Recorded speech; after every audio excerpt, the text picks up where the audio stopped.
Meeting of security chiefs reviews strategy to address challenges. The message that is coming out of that meeting is that the armed forces of Nigeria and other security agencies will continue to work much harder. Chairman, Northern Governors Forum clarifies federal government's suspension of Ruga Settlement Initiative.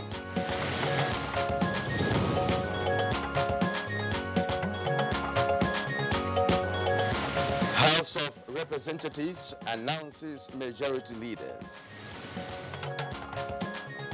And on Good Morning Nigeria today, we shall assess the ongoing African Cup of Nations, plus role of government in curbing youth restiveness.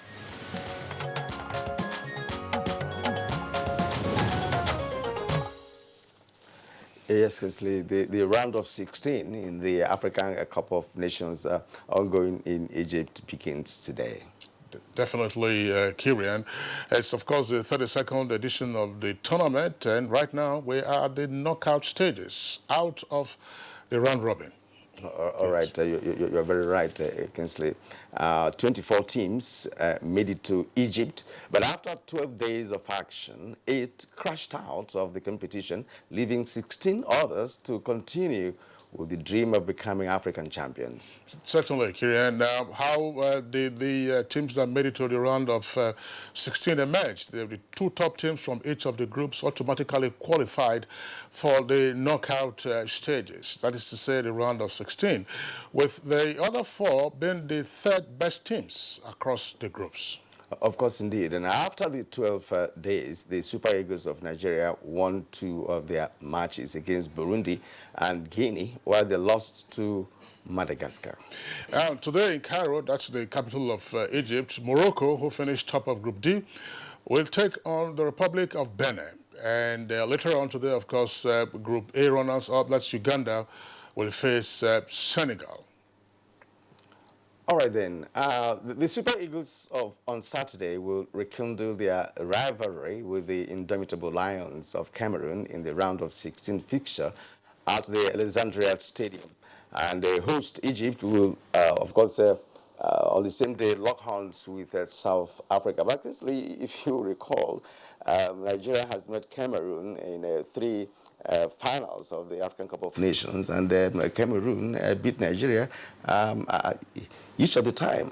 Now they are meeting at the round of 16 stage. Yes, it's pretty early stage for the 2 rivals to meet. I agree with you. But I don't want to recall what happened in the year 2000 when we faced Cameroon in the finals of the Cup of Nations at the National Stadium in Lagos. It ended 2-2. You know, Cameroon was let's use the plural. Cameroon were 2 goals up, and then, of course, J.J. Okocha, who was then the captain of the Super Eagles, scored a magnificent goal, and we had an equalizer. So it ended 2-2, even after extra time. So we went into penalties. So, but the officiating on that occasion was questionable, because there was a penalty that was struck by Victor Ikpeba. You know, it hit the crossbar and then bounced, and of course going beyond the goal line. At that time there was no VAR, and the referee ruled it not a goal. And according to him at the time, if you recall, also the referee was saying that it was the reaction of Ikpeba that he followed, that if Ikpeba had jubilated on striking that goal, then he would have taken it as a goal. How could I be known that? That's right, that's right. But 1984, we also lost to Cameroon. It was unfortunate on that occasion as well. The Super Eagles, Eagles at the time as they were, played very well, and the late Patrick Okala was Nigeria's goalkeeper. It was a valiant effort. I think Udemizwe was our coach in 1984. Yes, but the rivalry between the 2 sides has been ongoing, and of course tomorrow now there will be a showdown in the round of 16. Okay, but before that, of course, we'll also be getting to hear about Madagascar. Madagascar, who were surprise winners over Nigeria at the round-robin stage, will take on one of the best losers. That's to say the DRC, Democratic Republic of Congo. That will take place on Sunday, and Algeria and Guinea will battle on later on Sunday evening. Now, the last round of 16 fixtures are scheduled for Monday. Mali and Cote d'Ivoire will battle it out, while the tie between Ghana and Guinea ends the match in the round of 16. All right, so now we are at the knockout stages. We're having to ask pertinent questions, and we're going to get our team of analysts to review the Cup of Nations so far taking place in Egypt. There are a number of things to talk about: the quality of play, the quality of officiating, attendance at the various stadia, plus other issues that the technical persons will have an eye to point out in the course of our conversation segment. And also on the program today, we shall be discussing the role of government in curbing youth restiveness, as the National Defense College will be organizing a roundtable to discuss what government is doing in this regard. Welcome to Good Morning Nigeria, the last edition for the week. My name is Kirian. It's good to have you join us, as always. And I'm Kingsley Osadolo. I join my colleague Kirian to welcome you to this edition of the program, always broadcast on the network service of the Nigerian Television Authority, the NTA. We're Africa's largest TV network, and we're right here at the Abuja headquarters studios. Of course, we also have streaming of the program on YouTube, NTA News. In the course of today's program, as usual, we'll have our complimentary segments. These are newspaper review, business, and others. In the meantime, let's take the highlights of the morning news, and here is Chimobi Watanaji. Hello, Chimobi.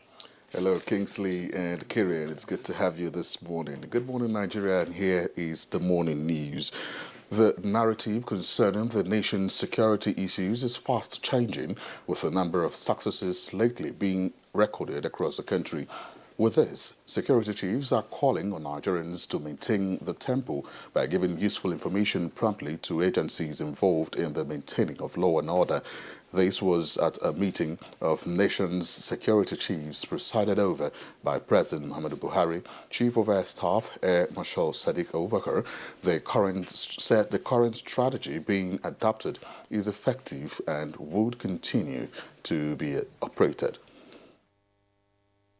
And the message that is coming out of that meeting is that the armed forces of Nigeria and other security agencies will continue to work much harder to ensure that every Nigerian is secure and the territorial integrity of Nigeria is not undermined by anybody.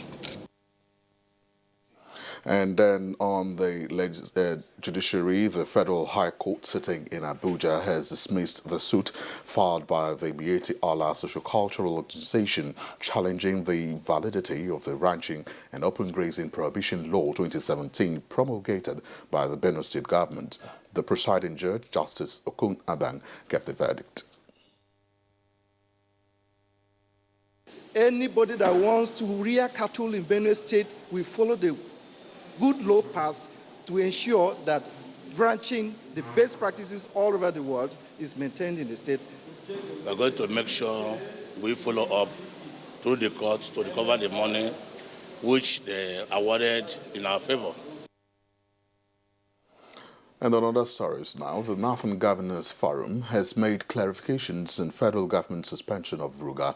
In a statement signed by Chairman, Northern Governors Forum Governor Simon Long of Plateau State, the forum described the varied reactions of Ruga Settlement Initiative as part of the beauty of democratic process. The forum urges all interest groups, especially from the northern part of the country, to remain calm and channel their views democratically, while federal government handles the matter in the best interest of all Nigerians. The statement notes that the Northern Governors Forum is engaging all interested parties after receiving the position of the leadership of the coalition of Northern groups with a view to enlighten the public on the concept wisdom behind federal government's decision. Northern Governors Forum is reassured that the leadership of the coalition is concerned with the betterment of the nation and the well-being of the northern region. The forum calls for calm while the federal government works on a comprehensive package with multi-sectoral and multidimensional benefits that would serve the interests of all in the short and long term. About 5,000 pieces of evidence have been tendered before the Presidential Election Tribunal as the court commenced the main trial of the People's Democratic Party's petition against the election of President Muhammadu Buhari. Now, the Senate has called for increased budgetary allocation to primary health care system in Nigeria and the introduction of modern technologies in the treatment of patients.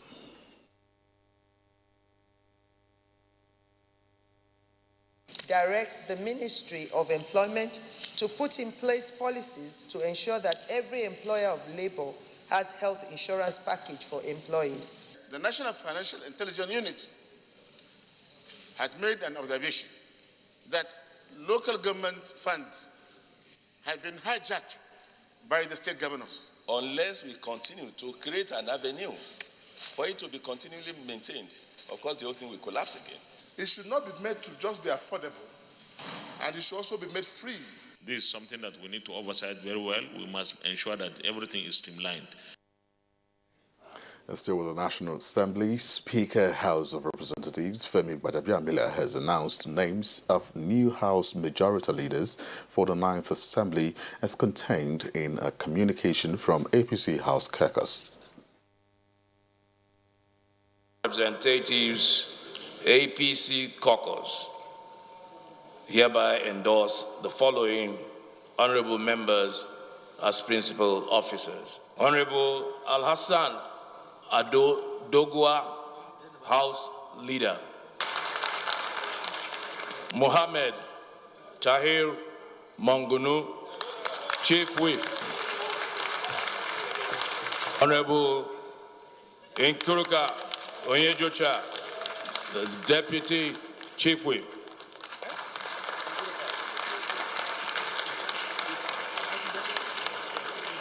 And Honorable Peter Apata Singh, Deputy Leader.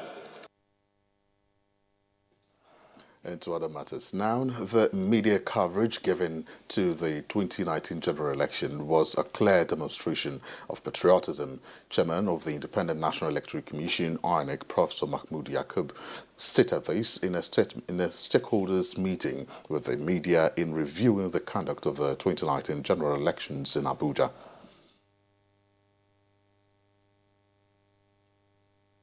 The media did not disappoint. Before, during, and after the election, we were never at any point in time found wanting. The live coverage on television, radio, online newspapers, and live streaming on other platforms, free of charge, gratis. The Commission didn't pay for this. And that's the news for now. Good Morning Nigeria continues with Kieran and Kingsley after this break. Just stay with us. One Football Confederation, 24 teams, 6 stadiums, 4 cities, 504 African stars, 1 trophy. The Africa Cup of Nations Egypt 2019 comes alive from June 21 with the showpiece final on July 19, 2019. Watch the 52 matches of the tournament live on Africa's biggest and largest television network, NTA, in partnership with Hotsports. Be part of the biggest soccer fiesta in the African continent as the Super Eagles go on a bold mission to clinch the prestigious title for the 4th time to the excitement of millions of fans across the length and breadth of Nigeria. Nigeria's premier sports production and marketing group, Hotsports, partners with the biggest, the largest, and the #1 television network in Africa, the NTA, to give Nigerians a memorable viewing experience. Boost fan support for the Super Eagles to glory in Egypt. For inquiries, please contact Abubakar on 0803-331-0175 and Felix on 0803-308-2375. NTA, you can't beat the rich. Our country is filled with people with different skills, talents, and passion to succeed. And like the game football, we all have a position to play. Some save the day. They put themselves on the line for the others. They are the goalkeepers. Some are in charge of protection. They keep the line safe from attackers. They are the defenders. The midfielders are the ones who bring us together. They also show support and point other players in the right direction. And the strikers? They are the goal-getters. They break barriers and steal the show. As a team, we are unstoppable. For this country to succeed, we must play as Nigeria united.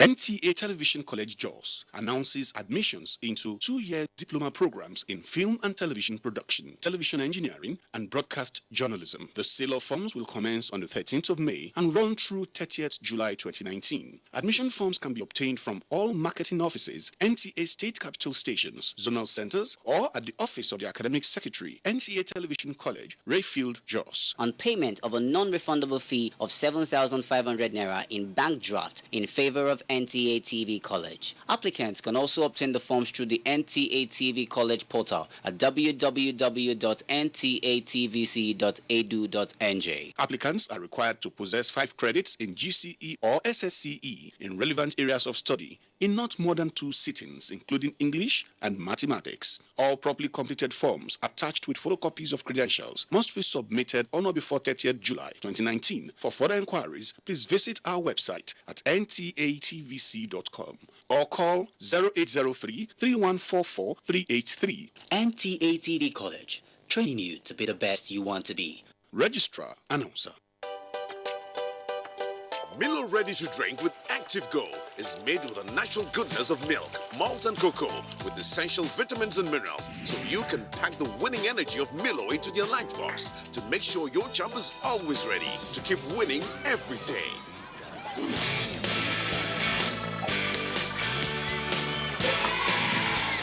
Milo, the energy food drink of future champions. Our country is filled with people with different skills. And like the game football, we all have a position to play. And the strikers, they are the go-getters. They break barriers and steal the show. To win, we must come together as one team. We must play as Nigeria united.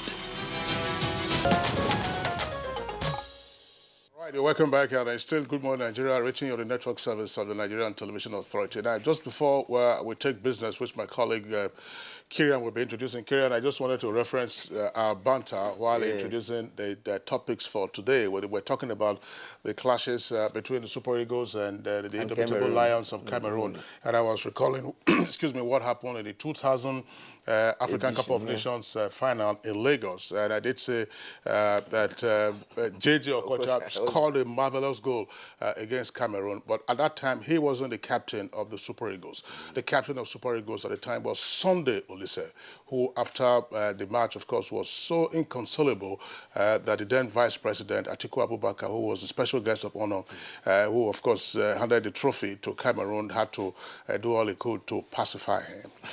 Exactly. All right, now let's turn to business. Key players in the construction sector are advocating for the replication of gains made in cement manufacturing and other building materials so as to boost efficiency in the sector. Chimobi Watanaji is standing by with business news. Cost of materials for construction has been in the front burner as a major challenge to the quest by government to bridge the infrastructure gap in country. The President, Federation of Construction Industries in Nigeria, Nasir Dantata, believes the continuous importation of some construction materials into the country undermines the capacity of the construction companies to thrive. Today in Nigeria, the bitumen we are buying to lay on our roads, it's more or less 100% imported. We used to go to Kaduna and get our bitumen for roads, but today we are not able to. I think the main gain that has been made in the last 20 years is in the area of cement. Meanwhile, the perceived disappearance of smaller denominations in the Nigerian currency has been described as detrimental to the country's inflationary policies. An economic enthusiast, Tina Onojego, believes Nigeria can sustain the smaller denominations through implementing policies that can ensure its relevance in the market. It's making people to cry every day in the country. You know, normally we have salt, 1 kobo, pepper, 10 kobo, but there is nothing of such. The 10 naira is going gradually. The 20 naira will take over. 50 naira will take over. 200 naira will take over. Are we going to be producing high currency till we get to 5 million naira currency? No. We need to retain the one we have to maintain the economy of the country. Next is the graphic representation of trading figures on the floor of the capital market.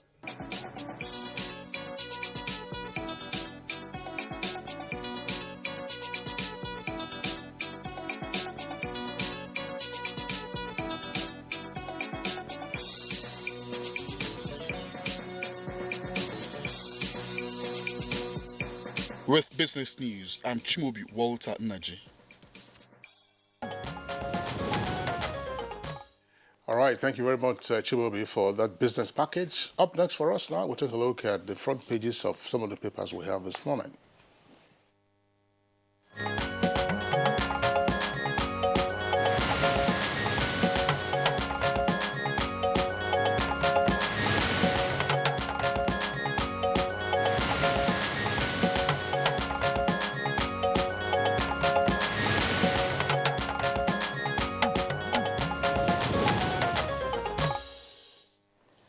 And we have our newspaper reviewer, Bayo Atebe, here in the studio this morning. Bayo, good morning. Thank you, Kirian. Good morning, Kirian. Good morning, Kingsley. Good morning, Nigeria. Bayo, good to see you. Yes, good to see you. Right, we have three newspapers this morning. Newspapers rained heavily last night. Two of the papers actually have one lead headline. This is how the Sun newspaper captures it. It said, fire fury with 2 riders, pipeline explosion kills 2, houses burnt, vehicles destroyed in Lagos, 3 killed, 11 injured as bus plunges into Ogun River. Now, all right, that's the major headline of the Daily Sun. Now, let's look at the Punch actually has that same story as part of the lead headline this morning. The Punch newspaper, just below the photo story there, which is actually showing the inferno that occurred after the explosion. It says, Lagos pipeline fire kills 2, scores injured, 68 vehicles, shops burnt. Okay, that story is also on the front page of the Nigerian Tribune, above the nameplate of the Nigerian Tribune. You have it with a headline that says, 2 die, vehicles and houses destroyed as pipeline explodes in Ijegun. That's the story there for the Nigerian Tribune. It also has a rider that's unrelated, but speaking to a disaster. It says, bus plunges into Ogun River. 3 die, 11 injured. So that's the headline there. And below the nameplate of the Nigerian Tribune, we'll take 2 of those headlines. Assault. Police detain Senator Abu. That's on page 7. And on page 6, in greater detail, 87-year-old Nwabueze, that's Professor Nwabueze, leads articles on PDP's legal team as hearing begins. Tribunal admits 5,638 exhibits from Niger and Yobe. As I said, that story is in greater detail on page 6. Lead story for the paper says, Reps crisis worsens. And 3 riders, Bajabia Miller to Chinda, don't test the resolve of this house. PDP BOT withdraws support for Elumelu and backs Chinda. Dogowa, Oye Jocha, and others emerge principal officers. That's page 2. And court dismisses Bietiala's suit seeking to restrain open grazing law. That's on page 8. All right, you want to take all that? Well, before we bring in Bio, let me take some other stories on the Punch newspaper this morning. Above the nameplate of the Punch newspaper, we have some trending stories there. Stock market loses 291 billion in 4 days. That's it's on page 35. Just below that, drama as Wadabia Miller stops Chinda. Others from raising leadership issues as plenary, as APC appoints House principal officers. It's on page 2. And now down to the food, or before that, let's take the lead story. Presidential Poll Tribunal, Atiku tenders Niger Yobe results, says INEC has 2 different outcomes in local government. It's on page 2. Well, Crystal has read this one as police quiz detain Abu for assaulting nursing mother. Yes, the issue of the fire must be a matter of concern for all. the fire had actually started from a vandalized NNPC pipeline, and it killed 2 persons. This happened at Ijegun area. However, eyewitnesses have separate accounts about how it happened. One says that a motorist started his engine not knowing that petrol has spilled into the gutters in the area, and incidentally that led to ignition of the fire. Another says that there were vandals who actually had punctured the NNPC pipeline and were siphoning petrol, but they set the place ablaze upon sighting security men who were closing down on them. So far, about 20 persons who were severely were rescued, and 13 of them have been taken to Bagada Hospital, 7 others to Lagos State University Teaching Hospital. But the concern about criminals vandalizing pipe is becoming a recurring decimal, particularly in the Lagos axis area. And just last week, we were lamenting about tankers upturning and spilling petrol, and people going to scoop it, and that becoming a source of inferno. In fact, incidentally, the Senate has set up a committee to look into the recurring incidents of tanker fires. And I think they should broaden that up and include this pipeline vandalization that is causing mayhem, because it's very occurring, particularly in the Lagos axis. Yeah, but on that subject of rupturing pipelines by vandals, you know, Arepo, that's the border between Lagos and Ogun, on the Lagos-Ibadan Expressway, used to be the favorite spot for the pipeline vandals until, you know, security agencies moved in, and at some point, Air Force Alpha jets, you know, were used to strafe those locations where the vandals were. But for Ijegun, now you have a crisscross of pipelines in that location, you know, going towards a depot. And about 10 or 11 years ago, Fashola then was governor of Lagos. There was a construction work going on, and the operator of the earth-moving machine, who was probably careless or reckless enough, you know, struck a pipeline, and of course the pipeline ignited. So he was the first to go, along with several other persons. So you had a number of fatalities, and this is on account of the poor planning. In that location, you have all kinds of structures, some of them lying directly down the pipeline or too close to the pipeline. So the pipelines in that area have virtually no right of way. Yes. And it's not just in Lagos. If you go to the Niger Delta area, Wugoni area, you know, you will see pipelines. If you're passing the road, you see some pipelines. Some will just very close to residential areas, you know, and they're not covered at all. You know? So it's all over the country where pipelines are laid there. International best practice is to indicate where the pipelines are, and that is the freeway that there should be no construction. In fact, by law, there should be a distance away from those pipelines, and that has to be enforced. If not, we will continue to suffer this kind of tragedy. Now let's return to the House of Representatives. The House of Rep has announced its principal officers for the minority party as well as the majority party. The announcement of the minority party, however, if you recall, on Wednesday led to the scramble for the maize, which ended the plenary abruptly. But yesterday when they sat, Representative Kingsley Chinda occupied the seat meant for Ndudi Elumelu, who was announced as the minority leader. All points of order raised by Chinda was ignored. However, following a motion of disciplinary action for those that attempted to snatch the maize, the House of Rep appointed a committee of ethics and privileges to determine whether or not there is a need for to pursue disciplinary measures. But the Speaker warned that no one should take the resolve of the House for granted. Meanwhile, how did the crisis come up? The People's Democratic Party National Chairman was said to have written to the Speaker nominating Kingsley Chida and other members of House of Representatives as the majority principal officers for the House. Minority. But the Speaker read Minority. a letter. Minority, yes. But the Speaker read a letter said to have been signed by 99 lawmakers from the minority parties. He reeled out the Order 7 Rule 8, and which says that members of the minority parties shall among themselves elect the minority leader, deputy minority leader, minority whip, and deputy minority whip. There are, according to the roll call, there are seven minority parties, 9 minority parties in the House of Representatives. So all the 9 minority parties undersigned 99 signatures and suggested who should be their leader. Kingsley Chida also at the briefing alleged that the APC has ambushed the minority party by illegally imposing certain persons as leaders of the House.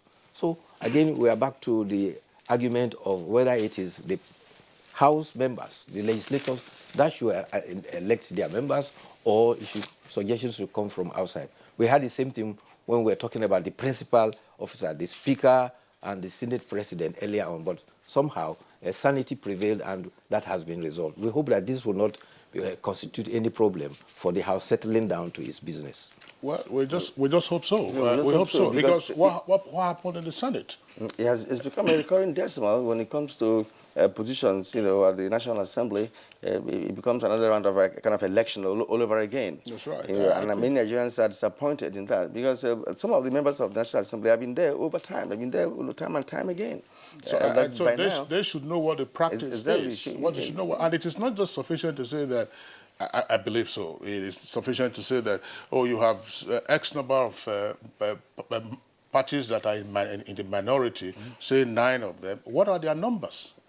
Exactly. If 8 of them are just 1, then what will be the number of that is the major minority party? Exactly. Or if you like, the main minority party. So, okay, let's go to Daily Sun. There are some stories at the foot of Daily Sun this morning. Just let's see them very quickly.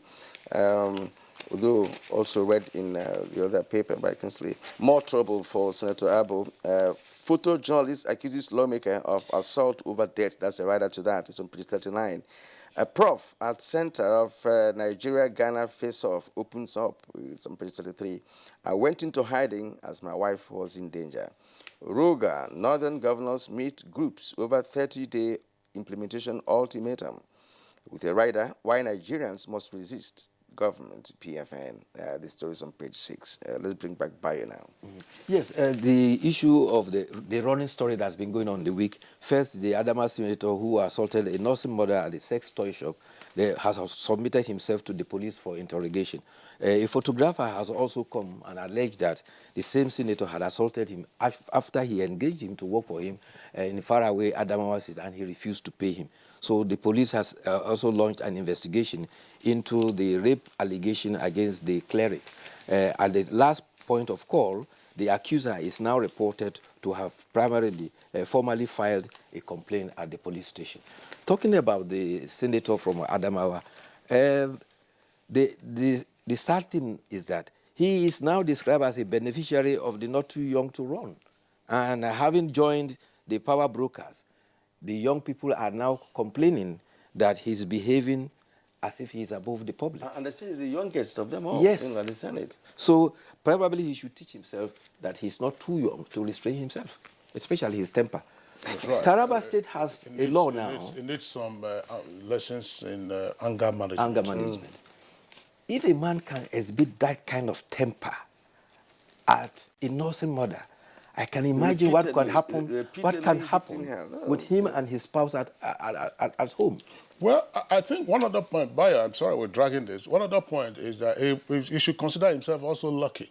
Yes. Because assuming the husband of the lady came into the shop at the material time that he was assaulting the wife, the husband could have all the defense in the world, spousal defense, provocation, just not a spousal defense, not only for provocation, spousal defense, to pound him to pulp. Exactly.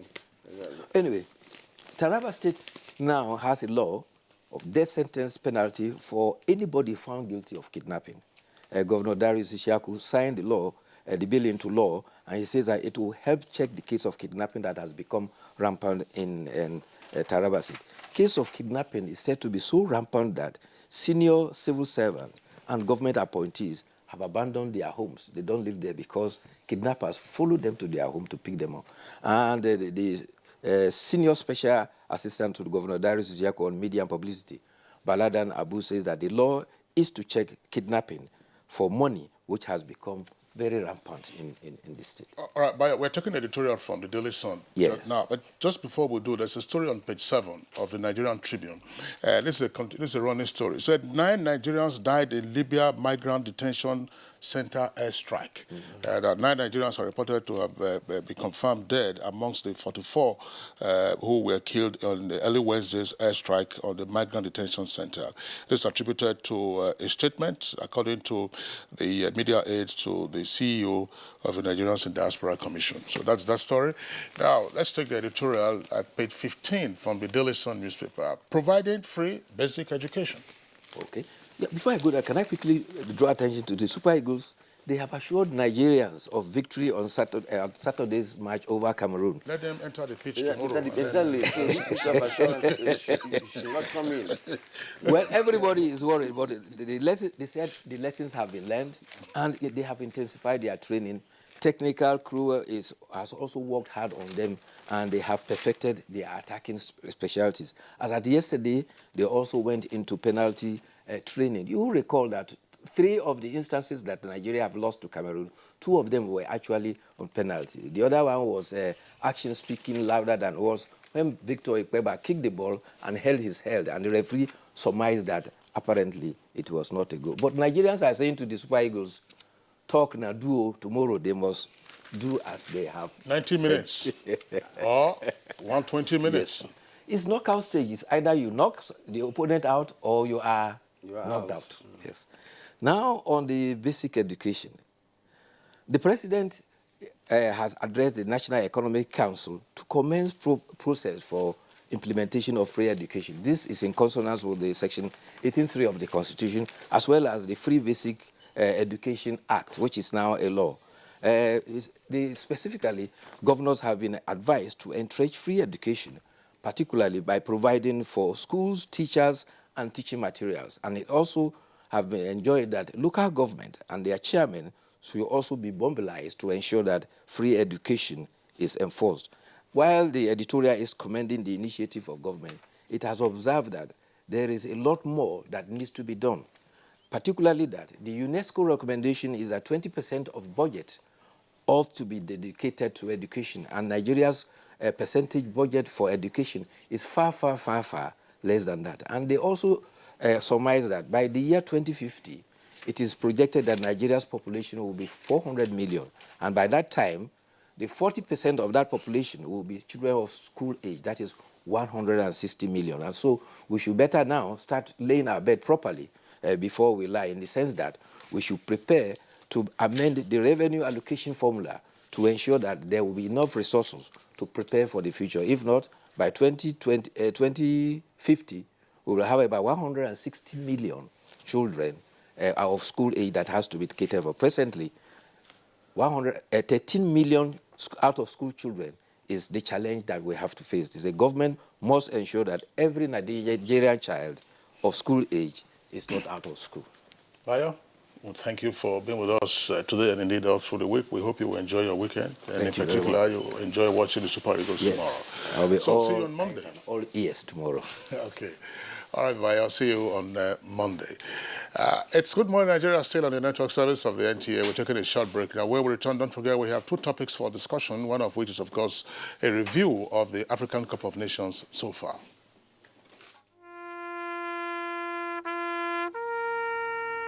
They are there at the crack of dawn. They are there busy preparing while we rise for our day. They are there silently, guarding, waiting, listening, and watching. They are there ready in the sky above and the waters below, in the blistering heat of the day, in the dead of night, willing, indefatigable, determined in the defense of the sovereignty of our country. They are our first line of defense and our last. They who have paid the ultimate price in defending us. They are fathers and uncles. They are mothers and sisters and girlfriends and boyfriends. They are brothers and cousins and best friends and neighbors. They are classmates, colleagues, and citizens of this nation. They are our defenders and deserve our respect, our prayers, our thoughts. Nigeria, please support our armed forces. Our country is filled with people with different skills And like the game football, we all have a position to play. Some save the day. They put themselves on the line for the others. They are the goalkeepers. To win, we must come together as one team. We must play as Nigeria united.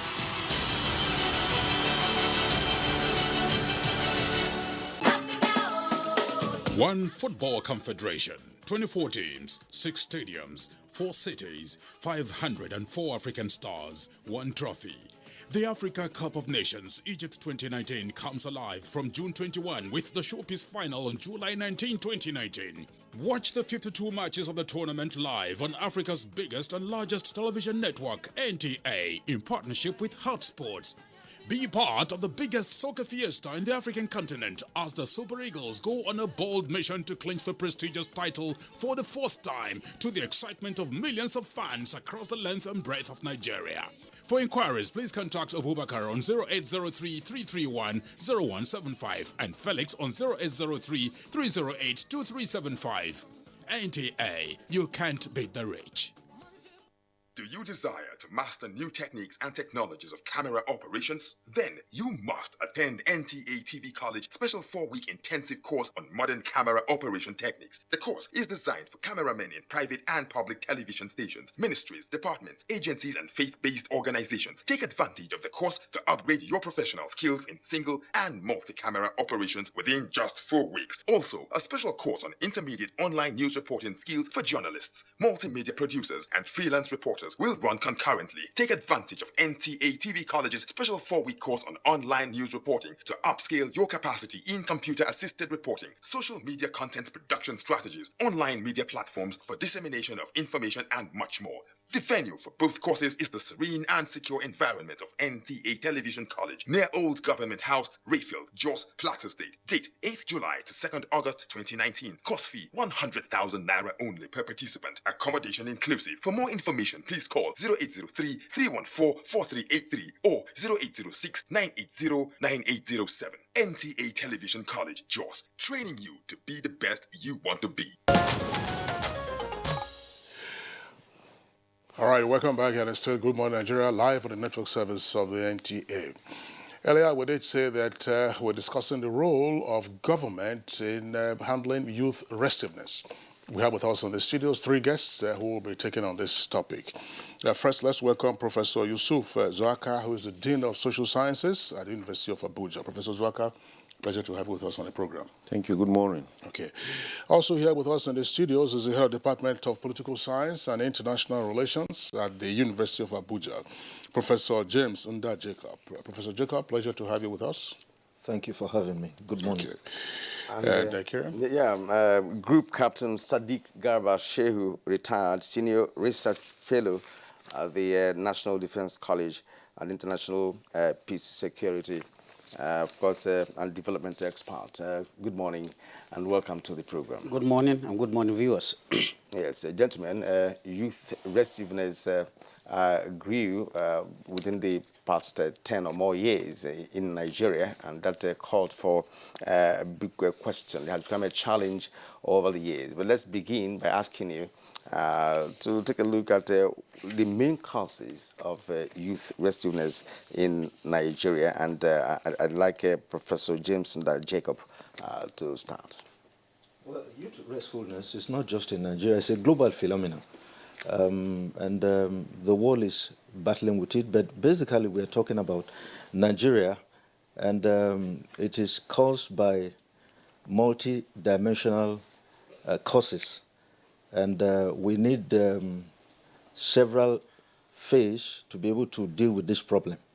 And if you want to talk about the causes, I think one of the fundamental issues that we can look at where this has become a serious problem is the issue of lack of education among the youths.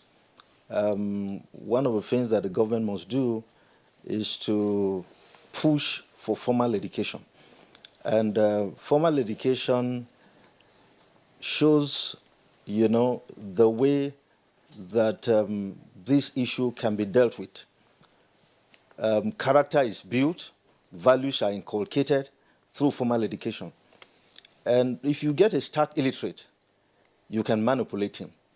And then it can result to violence and all the social vices that the country is battling with. The trouble we have all over the country is perpetuated by the youth. And, you know, the youth population is huge.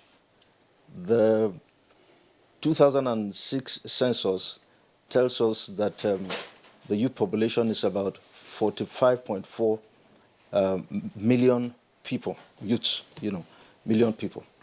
And that is a huge number.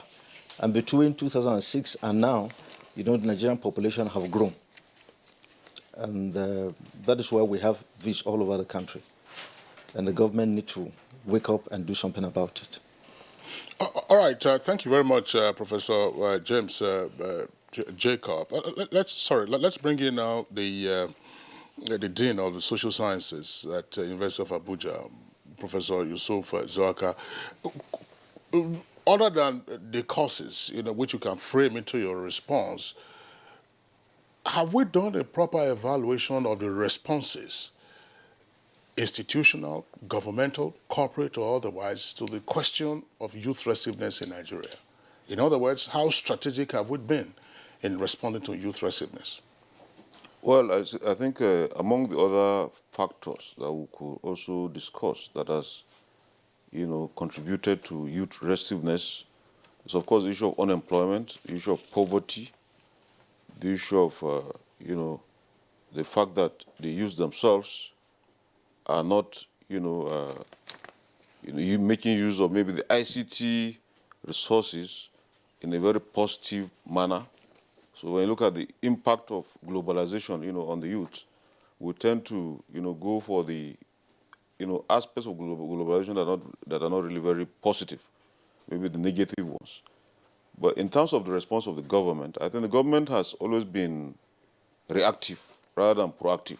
For instance, if you take the issue of the Niger Delta, agitations, until they started militancy, blowing up pipelines, and then government now started seeing that revenue from that area is dwindling, that they now came up with, some programs like the NDDC, to take care of, some of these agitations.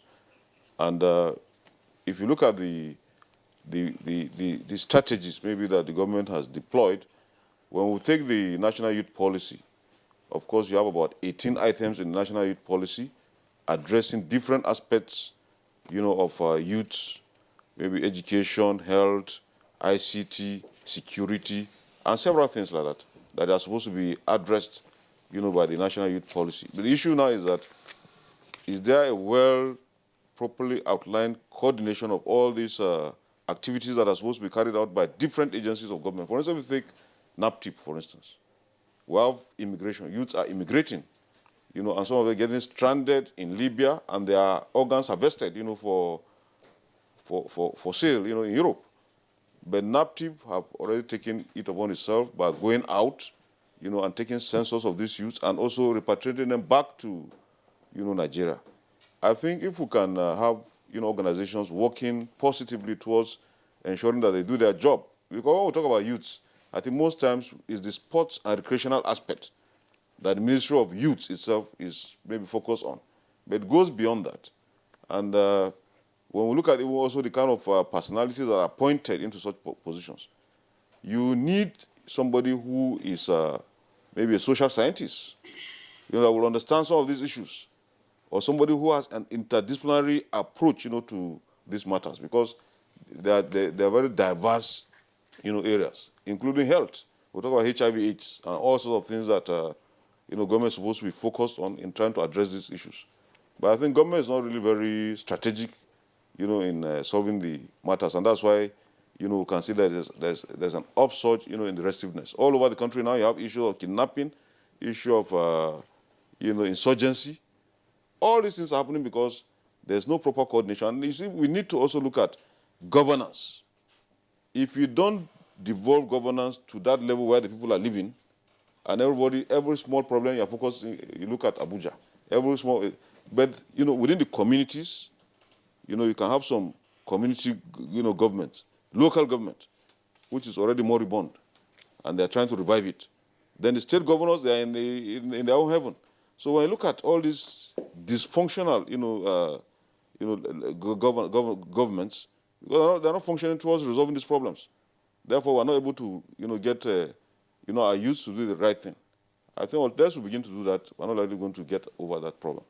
Well, getting the youth to do the right thing. Well, government actually has some agencies, that could be held responsible for not bringing up some measures, that could educate the youth towards taking right decisions at the right time. But in all, as a developing nation such as Nigeria, there's the growing level of youth restiveness, which also translates into several criminal activities like kidnapping and what have you. And this also affects the social stability of a country. I'd like to ask Captain Sadiq to give is there any correlation between youth restiveness and social instability? Thank you very much. At the Center for Strategic Research and Studies at the National Defense College, we really studied this phenomenon of youth restiveness, social instability, and its link with governance.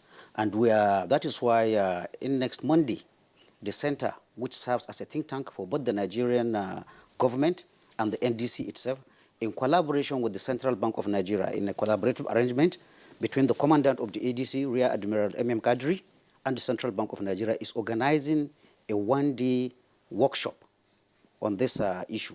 This is because the future of any country is the youths.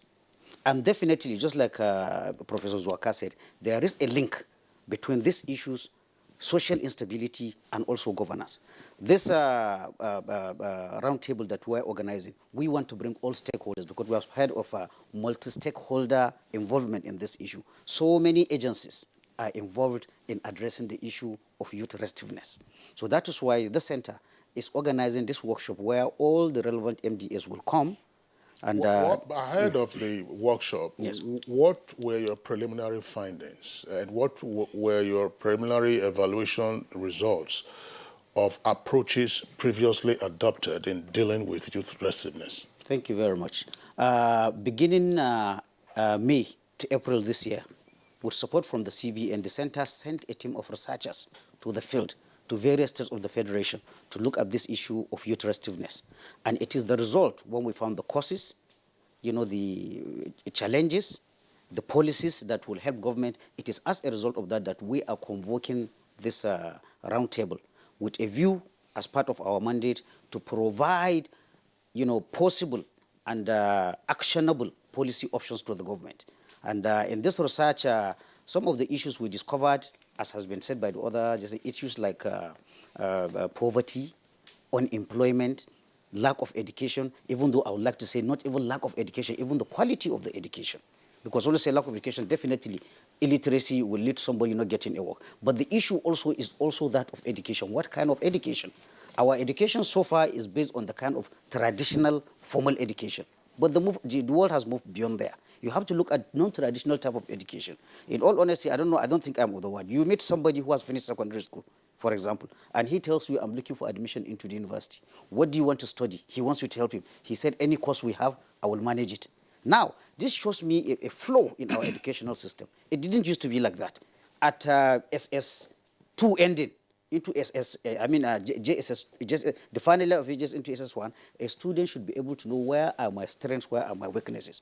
We used to have things like, what they call it, guidance and counseling, that will channel, a trained teacher would look at what are the strengths, what are the weaknesses. Now, when a student enters into the university, he has not even understood what his strengths and weaknesses are.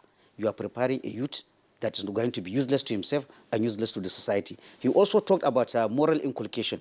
It was Theodore Roosevelt who said, if you educate the mind and you don't give education to morals, then you are educating an individual who's going to be a menace to the society. So we have to bring issues like morals, issues like ethics, issues like civic responsibilities, which right now our youths, they lack. So at the center, we are hoping by convoking this roundtable, which is just one day, we will get the inputs from academia, youth organizations, all the relevant MDAs, so that this will feed into policy options we are going to be presenting to the government.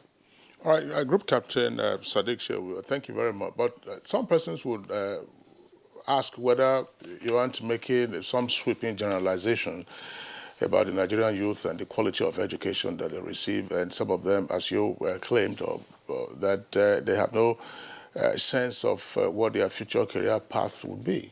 There are some Nigerian youths, if not many of them, who have a clear focus. And some of them are saying, look, all we just need is support, just a push. Exactly the point. There are those that, by composition, that's all human beings. There are some that are structured to withstand all these challenges and still be there. And then there are those among those few ones who are from privileged background. If you are from privileged background, a well-off parent, a well-educated parent, there is tendency you will not fall along these lines. But again, we are talking of something that affects the majority, not the minority. We are looking for a society where there can be social mobility, just like late Malam Aminu Kano said. We are looking for a society where the son of nobody will become somebody without knowing anybody. If you took up the few ones, you are talking of people that go to highly expensive private schools mostly, those from privileged background. But the ones that has to go and farm, has to go and sell water before he finishes secondary school, and then enter university, miss one lecture because there is no money, for those ones, in all honesty, they need support. And these are the majority of the youths. If not these people, this large chunk of youths are going to be excluded from society. And as we see, why the center at National Defense College is interested, there is a link between this and security. If we exclude these people at a certain time, they will rebel against the society because there's going to be a fight between those excluded and the excluders. All right, okay. Thanks. Kieran, I was just wondering, I want to bring in again Professor Jacob. Earlier he was talking about, in responding to your question, was talking about the causative factors of youth restiveness. It's easy for one to take a panoramic view of some of our social challenges. But when we interrogate our approaches to dealing with those challenges, what do we find? Which also leads me to the question I asked Professor Zoaka earlier. How strategic have we been at various levels of government, various tiers or arms of government in responding to what some have described already as a youth crisis, in Nigeria? Well, I think, again, we should look at our country and ask, do we have values? Values are very, very important in dealing with this issue. As a nation, do we have values? I think we have a problem with that. There are certain values that are so key to saying that this issue is dealt with. One, the value of commitment, the value of hard work, the value of honesty. And when the youths wake up and see that the elders don't resonate those values, naturally they follow what they can see. People get the opportunity, for example, to lead. Instead of serving the people, what they do is self-interest, first of all. And everybody's looking for an opportunity of how to make money. And they see that the elders are not setting the right example. And naturally, what the youth does is that they follow. Another issue, I think, talking about education again, the kind of education that the government should be encouraging is technical education. One of the reasons why we have the restiveness is unemployment, but the kind of education that we have does not promote entrepreneurship. And we need to spend more on technical education, vocational education, where people can acquire skills that they can use in bettering their life, talking about the youths. Once this is not there, there's going to be a problem. Another issue I think that is key is parental upbringing.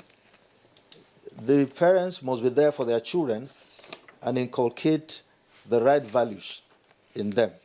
Because when the parents are not there and they're pursuing money and money and money, because that is the in thing for everybody now, you will find out that the society is going to be going through the kind of crisis that we're going through now, where the youths, are being used, for all kinds of problems that we have. And, it's not just in one part of the country. the whole geopolitical zones in the country, the six. You have youths that have become militias, ethnic militias, that have been used to create violence, to murder, to deal with the issue of fundamental rights of people that have been deprived. You know, when youths are pushed to the wall, at the end of the day, instead of contributing to the society, what they do is to create pain and problem. So I think it's a multidimensional approach that should be used to deal with this problem that we're facing as a nation. Like I said initially, it's not just Nigeria, but it's not just a Nigerian problem. It's a world or global problem. But developing societies, you know, which Nigeria symbolize, have serious problem with this issue. All right, thank you indeed. We may begin to categorize, you know, the youths in this country. There are ones from very poor homes, and there are the educated ones. There are stark illiterates. There are literate ones who are also involved in restiveness. But those from a poor background are more vulnerable to overtaking to some criminal activities or the other. Now, the question I want to ask is this. Now, putting all of these categories together, we have one result, which is restiveness, irrespective of their background. So the question would be, what are those concerted efforts required to approach, you know, the menace of restiveness in the country? Because as we speak, these young fellows we're talking about have different thought patterns and different behavioral patterns. They already made up their minds on what they want to do, because as you rightly pointed out, the main thing is how do I sustain a living, right? Whether it is the right or wrong way, I have to live as a Nigerian. So I'd like to ask Professor Zoaka to take a look at steps that government should take at this point in time to see how we can reverse the trend. You see, since you have categorized them to different segments, those ones that don't have education need to be given education. And that means you have to invest, you know, in human capital development. If you take, for instance, what the Chinese did, sending about 3 million, you know, of their own people out of China to different universities in Europe and America. And then that's why we're seeing the result now, that today they are advancing. You know, economically they're becoming very strong. So you have to invest in human capital, spend more on education. And I think that's what, every now and then when you hear ASU on strike, what are they talking about? Funding of the universities. Okay, so if you don't fund your educational institutions and ensure that the funds are utilized for the purpose for which they are meant, because again, there's no monitoring, there's no any form of evaluation that is going on the funding of these institutions. You have UBE, you have you know, the universities, you have college of education, you have polytechnics. Funds are being pumped into these institutions. What is being done with the funds that they get in these institutions? So if you don't monitor to see what they are doing, then that will be a problem. Then people then use these funds for their own personal self-aggrandizement. That is not going to help. So you fund education, then you also ensure that, you know, easy way to get people into jobs is agriculture. And then, of course, you have to stimulate interest, you know, in agric. And if you can get maybe the ones that are stark illiterates back to the farms for them to find that, you know, because an idle mind is actually devil's workshop. So if they are idle, doing nothing, of course, they can easily be recruited for all sorts of, you know, violent, you know, actions. And we have seen that any aggrieved person, all he needs to do is just go around, look for, because any day you wake up, you go to most of these junctions. You find a lot of able-bodied men and women so doing nothing. So they can easily be mobilized for anything. So government must also ensure that, you know, they take steps to get people to work. So they have to create the enabling environment. You know, one way to quick step is, what are we doing about electricity? It's not a joke. What are we doing about electricity? That could just take off quite a number of people and put them back to work. But if you are doing, so we're investing money and we're always claiming we're fighting corruption, but we're not seeing anybody behind bars. So you have endless cases, and all that. So all these things are, linked, together. And unless government, begins to do the right thing, and they can only do the right thing by showing examples, not that they will just be, you do as I say and not as I do. Because that's what we're having. People will tell you about honesty, about integrity, that they have integrity, they have this, but we don't see the integrity from the actions and from the way they run the government. So if you are saying you have integrity, display the integrity, so that people will begin to see. And make examples of people who cannot identify the source of their income. You have all sorts of people, very wealthy, without any, business.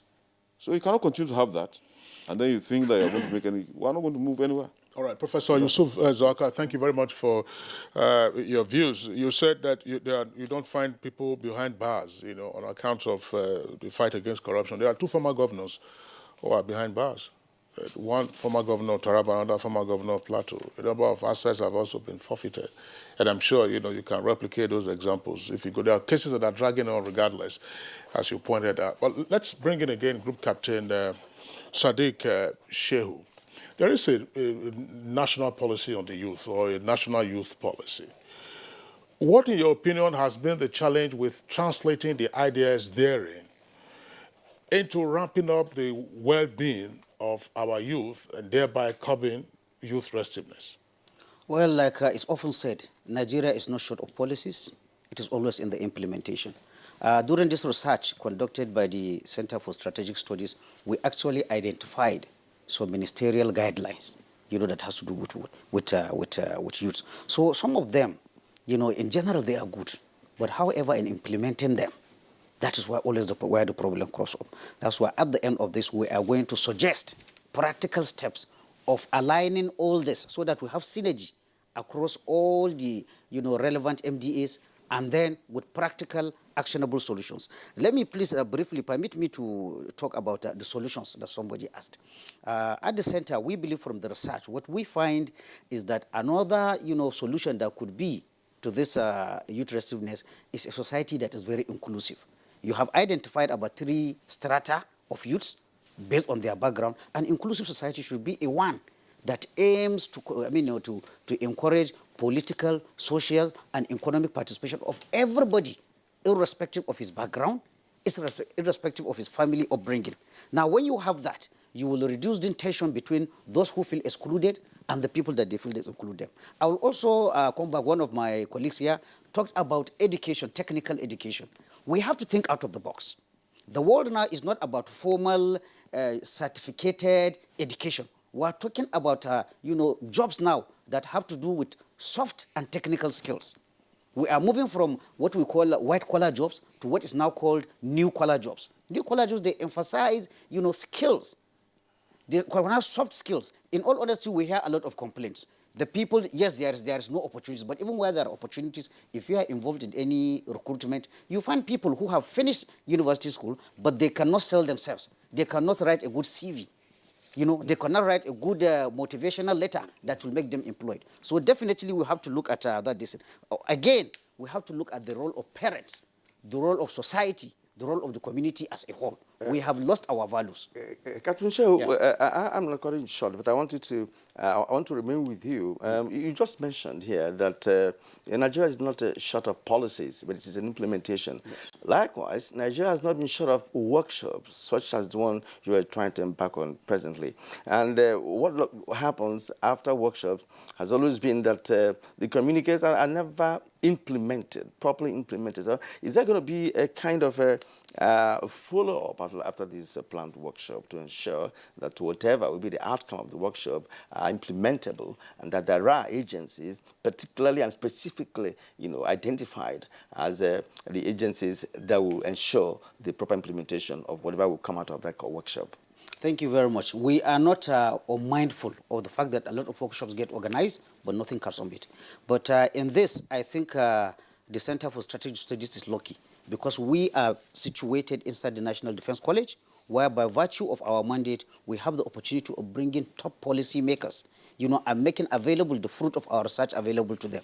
So we have some leverage which maybe other agencies may not have. And that is why we always seek collaboration with other MDAs to see that we make thematic research on areas of interest and find. So we are not oblivious of this shortcoming, and we hope to tread a different path to see that whatever is produced from these experts, academia, and subject matter experts that we are going to assemble finally gets used as a tool for policy for the government. You know, my colleague Kira and I were on the program yesterday, and we were discussing flooding. And one of our regular guests, Professor Adano, who is Executive Director of the Water Research Institute in Kaduna, expressed some frustration in the fact that even their findings and their reports on the flood warning alerts and what needs to be done, most times get to be ignored by the end users. That's to say, governments mostly at the subnational level. That's why I referenced earlier the issue of implementation of the national youth policy. The policy is there in the first instance. How do you take out the ideas therein and get them workable right down through the subnational levels to the community level? Professor Jacob, I'd like to have that response from you as your closing thought as well. Yeah, you know, just like Group Captain Sadiq said, the country is not short of policies, it's the implementation. And when policies are made, those in charge must insist that these policies are brought into fruition or reality. And the insistence is not going to be by the community. People are being paid to do their job. People are being paid to do their job. And they should ensure that what they are being paid to do, they do it. And if they're not ready to do it, they should be kicked out and let somebody else do it. It's not the executive, it's not the president or the governor that will do things that others have been paid to do. All they need to do is to give direction. Certain people are being paid to do the job, and they must do their job. Okay. Gentlemen, we'd like to thank you for being a part of this segment of our program today. It's wonderful talking to you on this very important matter. Professor Yusuf Zoaka of University of Abuja, of course, Dean of the Faculty of Social Sciences, I will thank you for coming this morning. Thank you. And, of course, Professor James Nda Jacob, Head of Department of Political Science and International Relations, University of Abuja. Thank you for your insight. And, of course, we are not forgetting Captain Sadiq Garba Shehu, retired Senior Research Fellow at the National Defense College and International Peace, Security and Development Experts. Thank you for your contribution. It's a pleasure. Thank you. All right, and you are still watching Good Morning Nigeria on the network service of the NTA. We are just done with the first leg of our conversation this morning. Don't forget that when we return after this short break, we'll be talking about AFCON. Of course, we know Nigeria will be engaging Cameroon tomorrow at the Zandera Stadium in Egypt. Don't go away. Our country is filled with people with different skills. And like the game football, we all have a position to play. The midfielders are the ones who bring us together. They help us unleash our potential. To win, we must come together as one team. We must play as Nigeria united.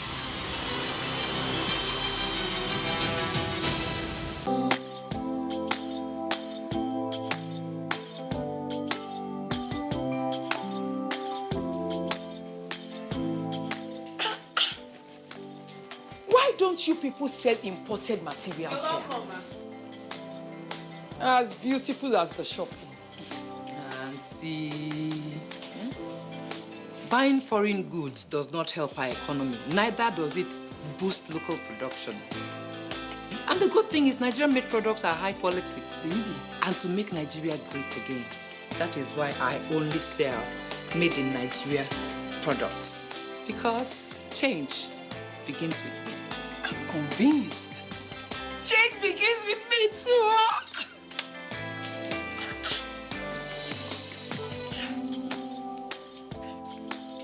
Change begins with me.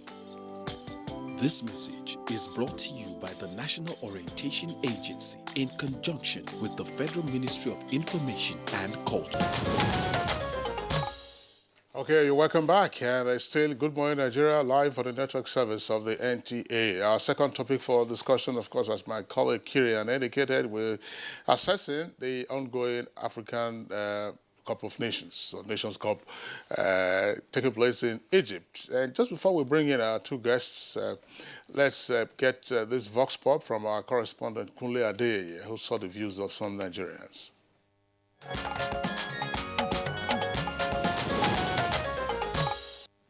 From what I have seen in this tournament, I've watched all the trematists.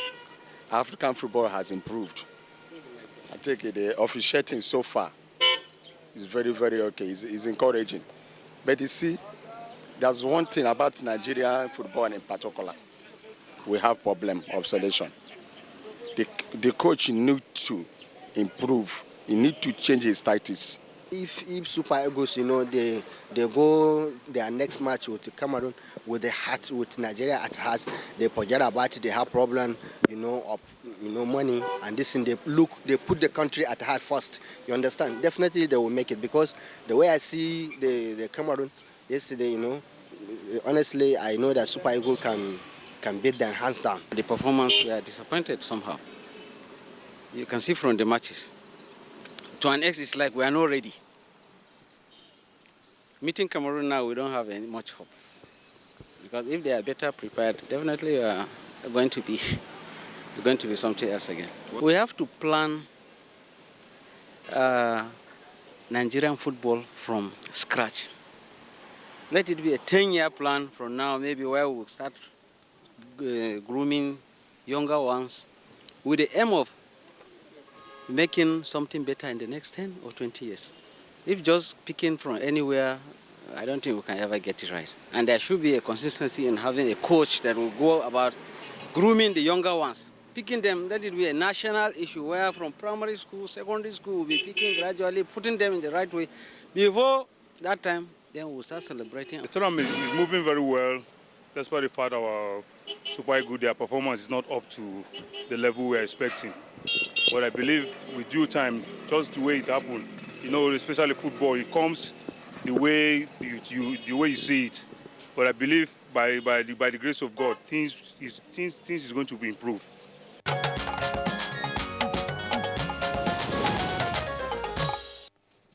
And now joining us in the studio for the conversation on the AFCON 2019. Here we have our professional colleague in the studio with us. He's Fisayo Ogunfi. He's a sports analyst and also a writer. Thank you, Fisayo, for joining us this morning. Thank you very much. And there's one thing you don't know about Fisayo Kinsley. He was once a boxer. I don't ever. In which weight category? We'll get to that. I don't know. In which weight category? You can look at his weight. You can guess. No. Since he exited boxing, he may have gained some weight, but were you a middleweight or featherweight? I'm not sure where Kira saw the clips. All right, and hopefully we'll be having, of course, our ex-international and ex-Super Eagles coach in the person of Coach Samson Siasia. He will be joining us in the course of our conversation. Okay, and also joining us via Skype. If we have him on Skype, I'd like to introduce him now if the engineers have been able to get it clear. All right, he's on the right-hand side. He's joining us from Brussels in Belgium, Mike Enahoro, sports analyst and also regular face on Good Morning Nigeria. Mike, pleasure to have you with us this morning. And Good Morning Nigeria. It's nice to join you guys via Skype from Brussels, Belgium. You're going to bring some Tokumbo cards when you're coming, Abi? Okay, Mike, since the Skype connection is still very clear, let's begin with you. So charities begin abroad this time. There are many ways, of course, to assess a tournament, to look at the quality of play, quality of officiating, attendance at stadia, and other matters arising. In general, what's been your assessment of AFCON 2019, 24-team format for the first time? In our view, I think Africa has developed, and the football on the field has been amazing. I think kudos to CAF. I think FIFA has also been in the background making sure that Africa enjoys this AFCON. The 24-team format has been solidly well organized. We have seen the quality of stadia. We have seen the Egyptians turn out. And it has been, the quality of football on the field has really been improved. And this is because the players have had the end of their seasons and they have come out really to play in this tournament. And I think Africa has been the benefactor of this type of time format, because now we're playing in June rather than in January. So it has been a successful turnout so far. And we have began to see the lesser and lower countries come out and really stake a claim, because they've got healthier players and all their superstars are coming out to play. So there is no minnow in this tournament. And it so far has been, the quality of play has been exceptional. And one of the things I must comment on is the refereeing has allowed, at least for us, to see uncontroversial games and games going out to us being judged by the talent on the field. All right, Mike, let's remain with you. We've watched about 12 matches now from the AFCON games going on in Egypt.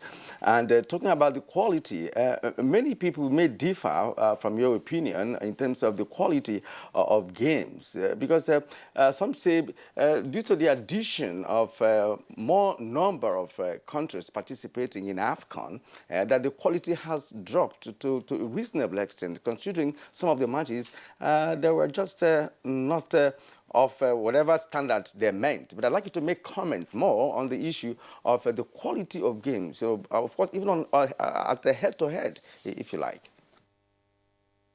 I would beg to disagree, because, again, who would suspect that Madagascar would have been a walkover and 3 points in the bag for Nigeria? Those kids came out, they played, and they have shocked everyone to see the quality of Madagascar players. And the European clubs now will be looking to Madagascar part-timers to actually look at them as an option. Guinea-Bissau have held themselves. Benin Republic have come in and draw with Cameroon. And when you see players like that, even Egypt, the mighty Egypt, did not have a great time. Guinea has been an amazing revelation to everyone. So when you talk about the quality of play on the field, I would beg to differ that there has been no walkover, there has been no 5-0 defeat, there has been no wipeouts. So every country that has come into this format has come prepared, because each of those countries have had a 6 weeks break for them to prepare for the tournament because it's happening in June. The weather has cooperated as well, because this is supposed to be the rainy season, but Africa has held its own. So I beg to differ when I hear the quality of play has been, no, there has been no walkover for anybody, and all 24 teams have come out there to play, especially those big countries who have expected to walk over the smaller countries. They have been in for a shock, Nigeria being one of those cases. Mike, thanks a lot for your initial comments. We'll come back to you. Let's bring in now Fisayo Ogunfoye, who's, of course, our NTA sports correspondent and analyst. What is your assessment so far of the tournament? For standard of play, I agree completely with Mike and Ahoro. Sometimes you are not very lucky in the qualifiers. You don't get to these teams because it was expanded. We've seen new teams, more, courageous and brave to confront the so-called big teams. We've seen, debutants perhaps attaching more importance to the tournament than the bigger teams that attach a lot of importance to the Champions League of this world and all that in Europe. And then, of course, we've had surprises. The only downside is that attendance has not been fantastic, except for Egyptian matches. And then I'm surprised about the schedule. Egypt has played all its matches in the cooler times in the evening, and you see a lot of fans there. They are the hosts, and then they've put, for instance, Nigeria has played all their matches in the heat of the afternoon in Alexandria. So, and it's not been, in terms of the heat, it's not been very friendly to most of the European-based players. You see water breaks and all that. That's just about it. We expect the attendance to be more, people to come in more now that is the knockout stages. You see that, teams become desperate. You see better football, intense football now, because one mistake and then it's the flight ticket home. And then talking about officiating too, of course, you know how it is. The African referees still, there's still some question marks. And of course, in the first round of matches, they didn't use the VAR. We expect that to commence soon. I think about the quarterfinals, they will get their acts together. And that VAR, of course, I hope they've done a lot of trial runs, because it didn't quite help them in the Copa America that is going on right now in South America. So we want to see how they get that one right. And of course, the round of 16 is throwing up some interesting matches. Yeah, well, you don't have to blame Egypt, for keeping their team in the coolest part of the country. You know why? They have to bail out. They have to bail out Cameroon. I'm talking about the time. Exactly. All the matches Egypt has played is at 8 o'clock in the evening. They had to bail out Cameroon. Remember, they have to bail out Cameroon, who was supposed to host this tournament. So somehow they have to gain something out of it. Well, let's not drag that. Let's talk about the Nigerian encounters, so far, Fisayo. We played Guinea, and if you don't mind, well, just before we talk about Nigeria, but still on the broad on the border, I just want to go to quality of play, quality and standard of play. I know both Fisayo and Mike, gentlemen, you guys have been, sorry, I said the word guys, have been advocates of African football, the African style of football, the approach to football. Have we seen in the round-robin stages almost excessive Europeanization of our style of play? Well, you'll have to take a little roll call of the coaches that these players have been under. Many of them are from the Western climes. Apart from the national team coaches, for instance, Namibia, Senegal, Congo Democratic Republic, and all that, the players are more now exposed to the Western culture in terms of football. You get to see more flair, surprisingly, from the Maghreb nations who continue to retain the North African flair. What you see from Al Ahly, Esperance, Sfaxien, FUS Rabat, Wydad Casablanca, you still see in the national team. No matter how many years they've played in Europe, they seem to retain that special brand. What you see today from Salah, we used to see from Rabah Maja. So you keep on seeing that, like as if they have cloned themselves after those earlier footballers. But in Nigeria, no style. We've not been able to replicate the Okochas, the Yekinis and all that. Everybody goes through the academy, goes to Europe, and now everybody looks like Lampard and Stevie Gerrard. So there's a problem in that. The question I would like to ask, in connection with this, is there anything called African style of play and European style of play? Because why I'm asking this question is the fact that, we know the 3-4-5-2 formation, 4-5, that's what still goes on across the globe in terms of formations. And perhaps some may say that formations determine exactly the style of play by any team. No. Not at all. Because England can play 4-3-3, Spain will play 4-3-3, but the players give different interpretations to the 4-3-3. Because Spain's 4-3-3 is inverted, and you see that the midfielders hold on to the ball, wait for the fullbacks to come before they release to the side.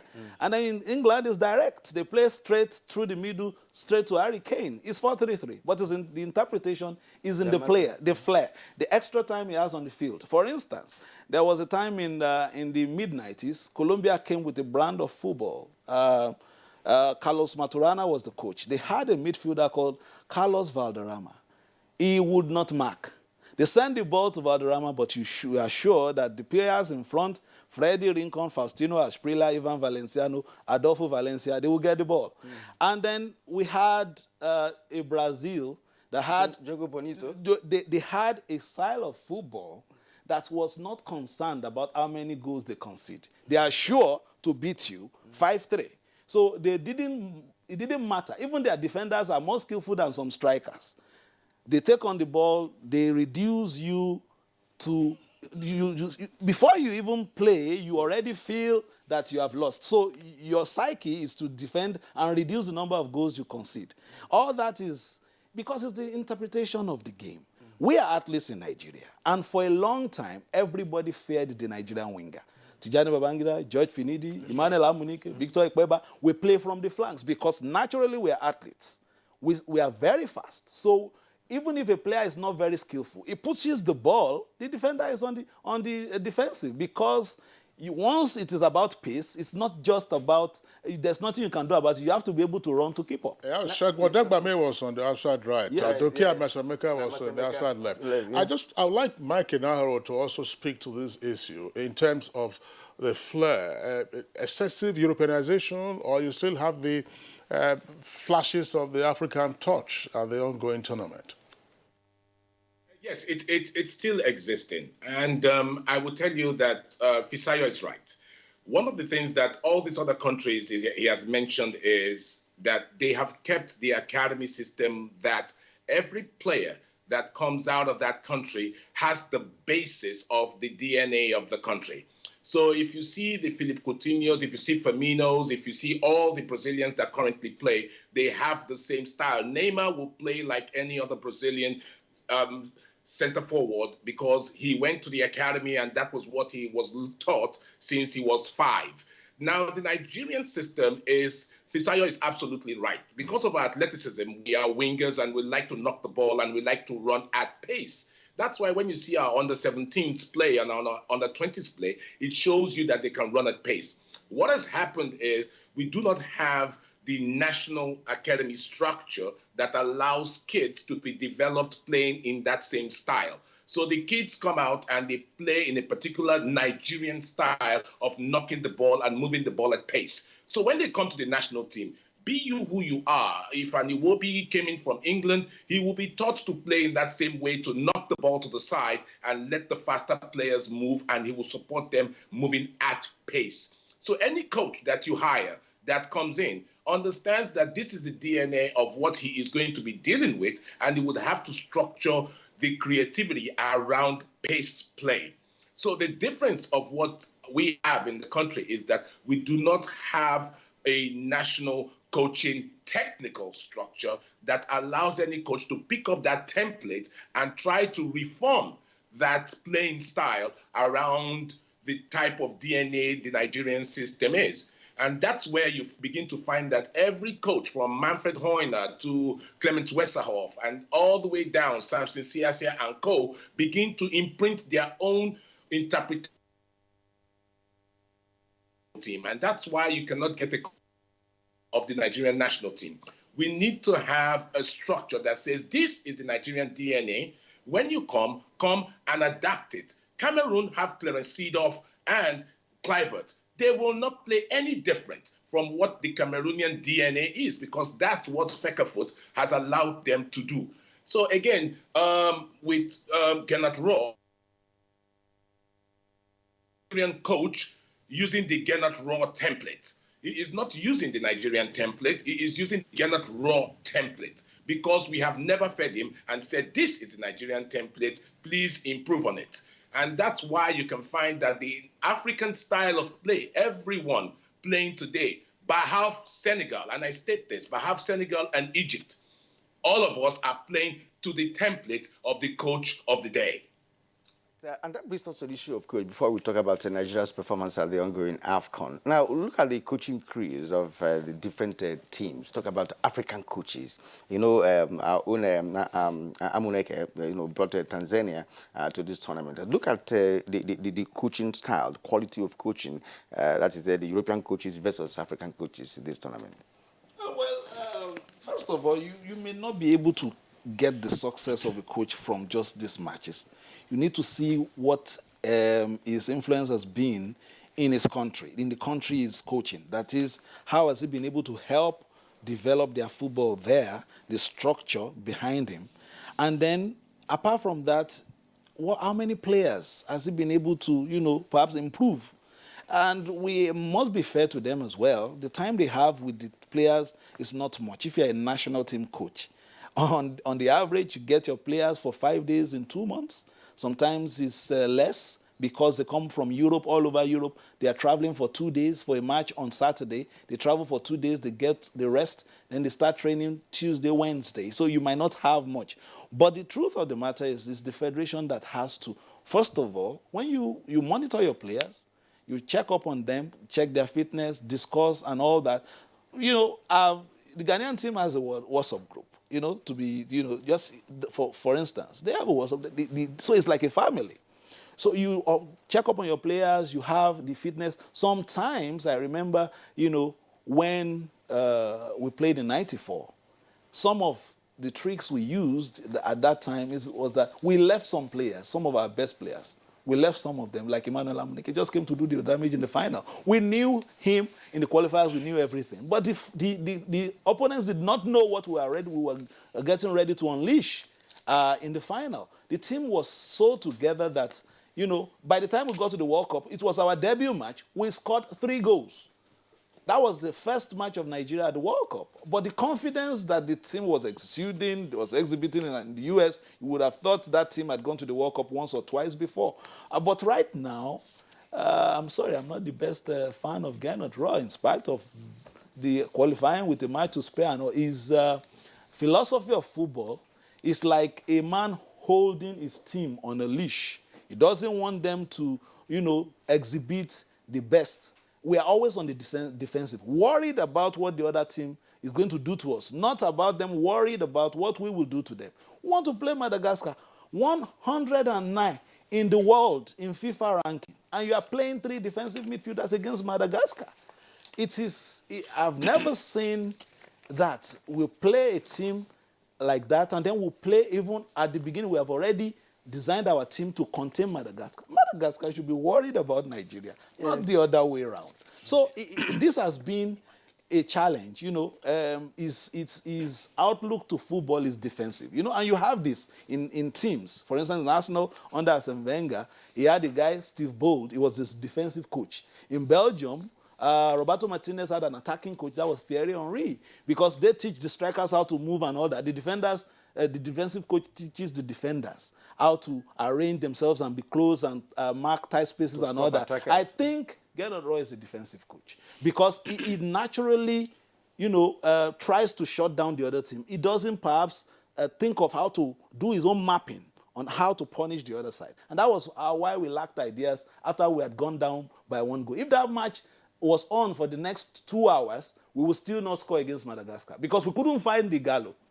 In the match, Igalo was isolated, and it was as if he was a spectator just like you and I. Yeah, Igalo himself, I read one of the reports. It said that he was being starved of feeds from his colleagues. Mike, what's your own reaction to our style of play and therefore the raw philosophy for the Super Eagles? Are we likely to go any far if this philosophy were to be sustained? Not at all. Fisayo is right. Gernot Rohr is playing like a very scared man. And you have these players that are built to run. They are like, it's like taking the Mercedes-Benz and putting in a Picanto engine.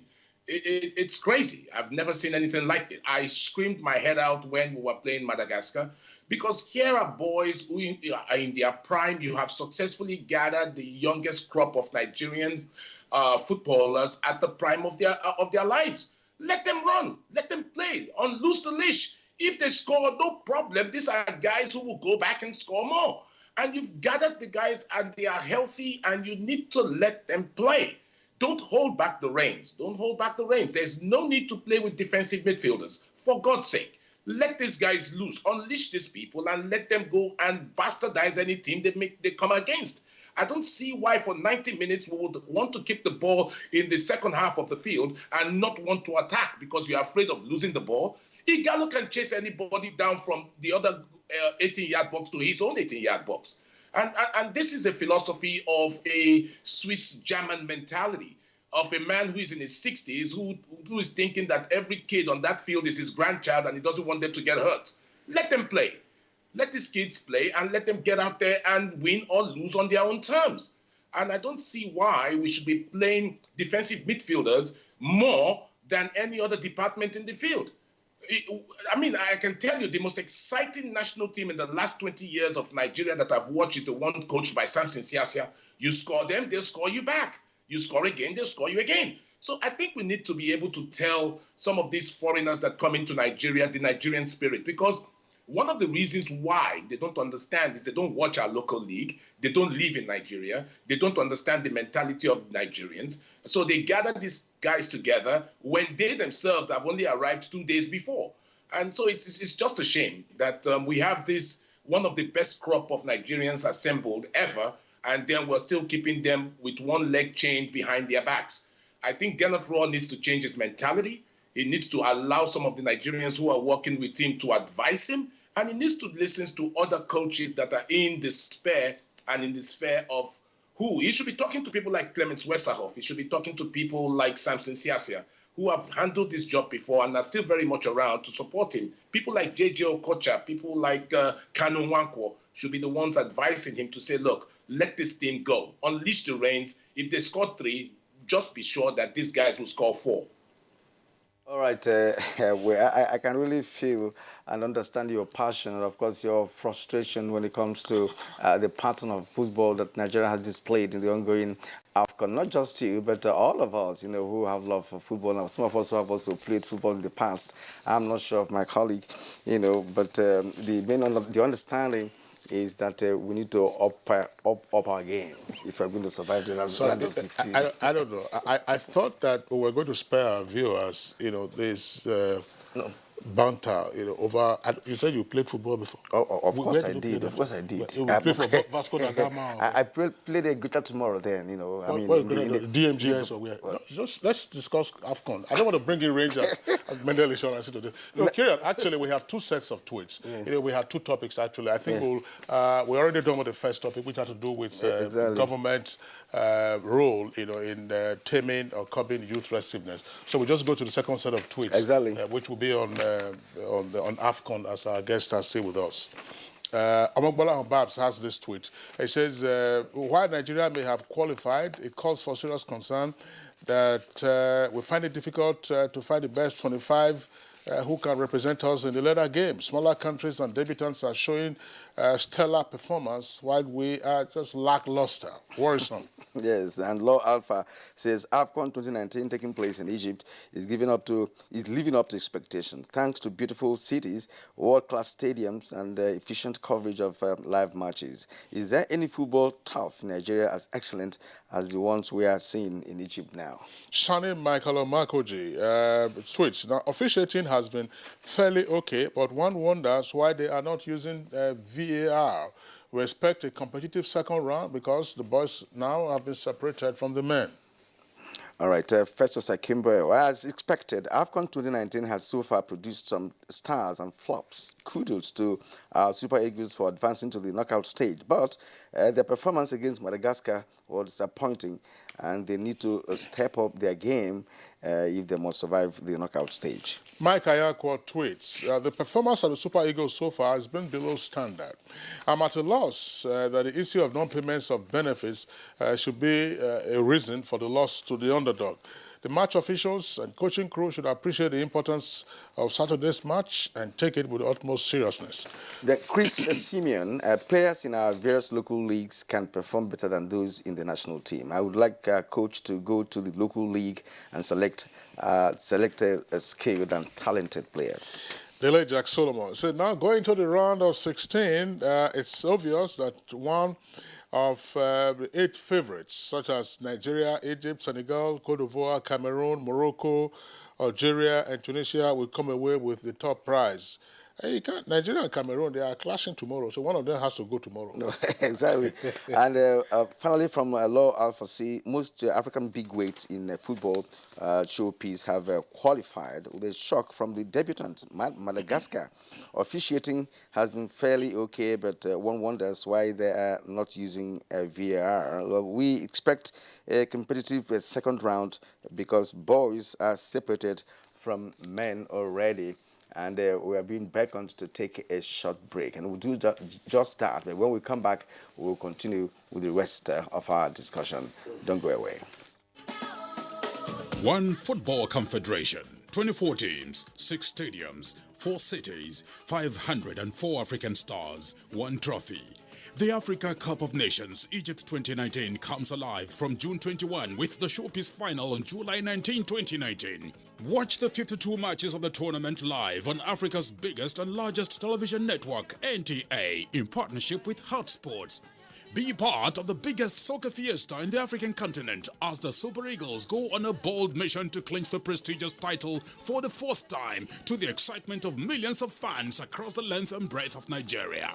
Nigeria's premier sports production and marketing group, Hotsports, partners with the biggest, the largest, and the #1 television network in Africa, the NTA, to give Nigerians a memorable viewing experience. Boost fan support for the Super Eagles to glory in Egypt. For inquiries, please contact Abubakar on 0803-331-0175 and Felix on 0803-308-2375. NTA, you can't beat the rich. All right, welcome back. And my colleague Kieran did say that we're expecting another guest to join us in this conversation. And just in time before we wrap up to this conversation, it's our pleasure to welcome Samson Siasia. Samson Siasia, ex-Super Eagles, ex-international, 1994 AFCON winner and coach of the Nigerian team that won the Olympic silver medal in Beijing 2008 and then bronze in Rio 2016. For more than 4 decades, it's always been soccer, soccer, soccer.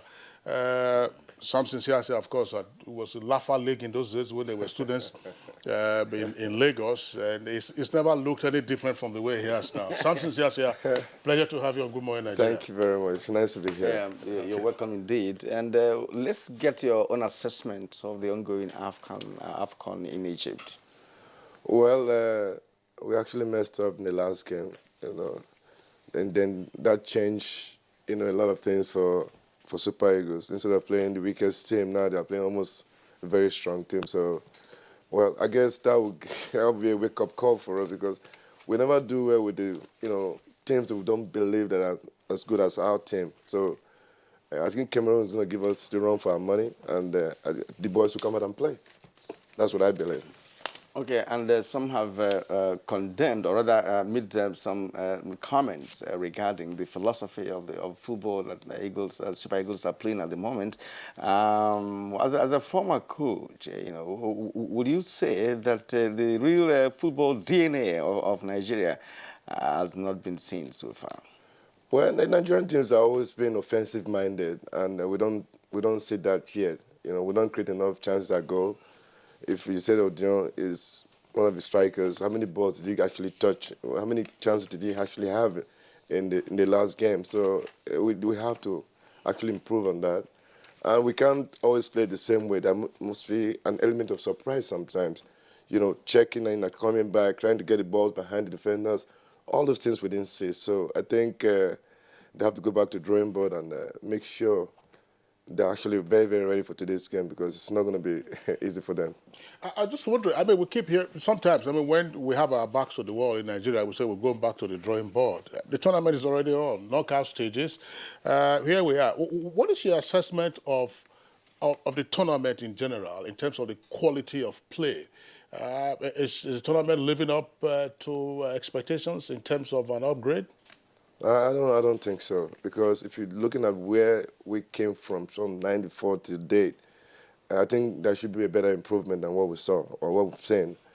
And then I have not seen any change yet. So the big countries we call like Cameroon and Egypt, they have to live up to expectations because they have better players and all. But all the games they actually played, I didn't see any way of they dominated these games and play these guys hands down. Just like you're playing against African team playing against a German team. They'll come out and score a lot of goals, and we don't see those goals anymore. Those are the areas I think we have to improve on.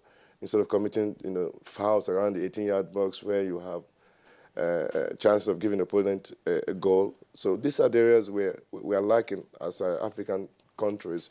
We went to the World Cup, the same problems. And now you're still seeing it now in the AFCON. We don't create enough chances. Even if we do, we don't score those chances, so it's a big problem. Samson, actually, what you have said, what he has just said, is not in concomitance. What our guests, other guests who have been speaking, agreed in terms of quality, because I have mentioned that in most tournaments at this stage that we are now, we would have started seeing some sparks of either new stars coming up, new dribbles, dribbling patterns, something new coming, not just pushing the balls and all of that. So the quality is what I want to. Kingsley wanted you to talk about the holistic quality, not just Nigeria, but the entire nation. Generally, generally, I don't see. I've not seen a country that's actually come out and play and created enough chances and scoring those goals. We have a star in Nigeria. His name is Samuel Chukwueze. What has he?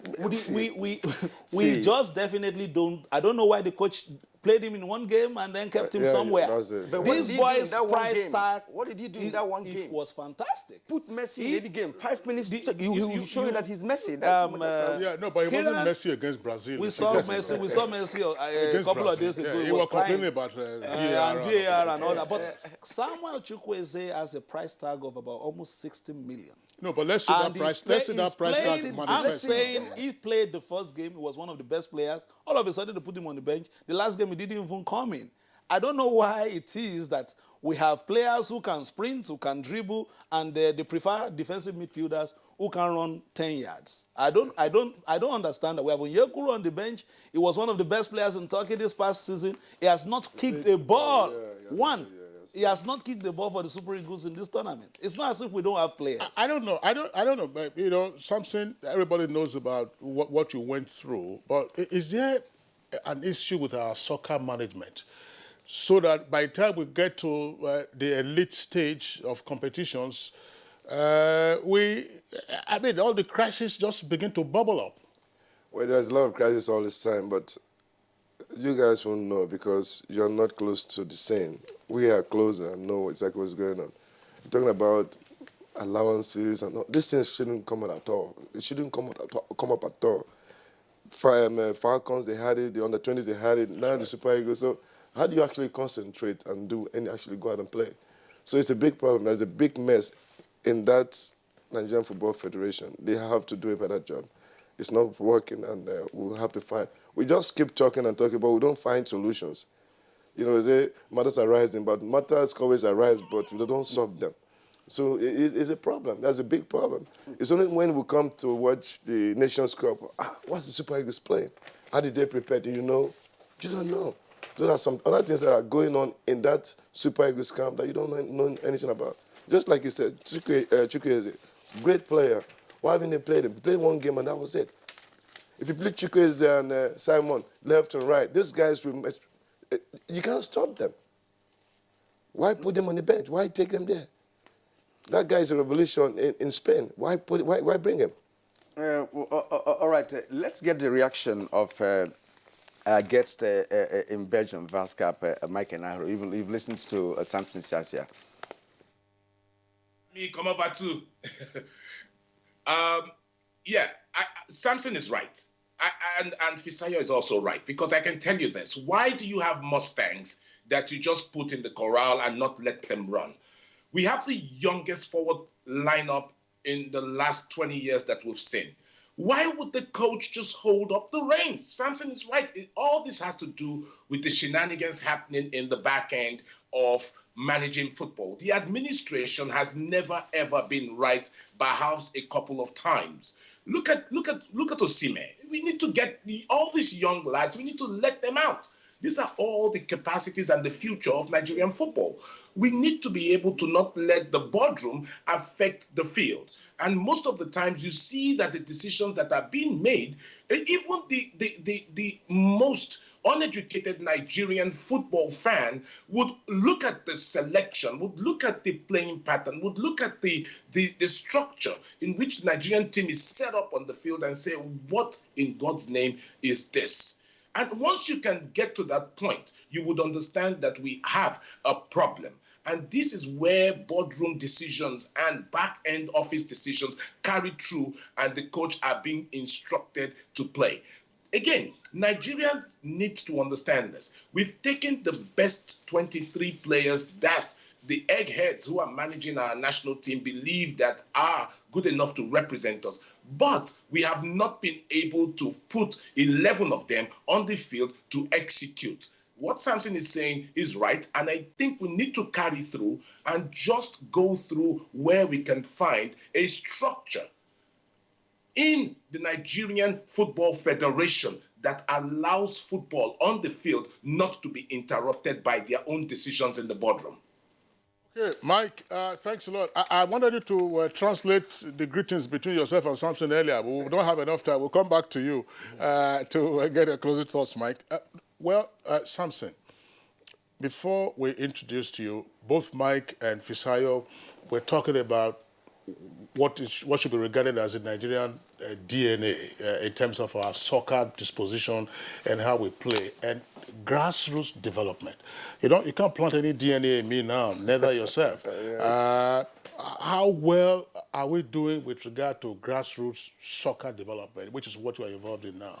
Yes, I don't think we're doing that well because, just like you said, if we don't go to grassroots, our generation would die.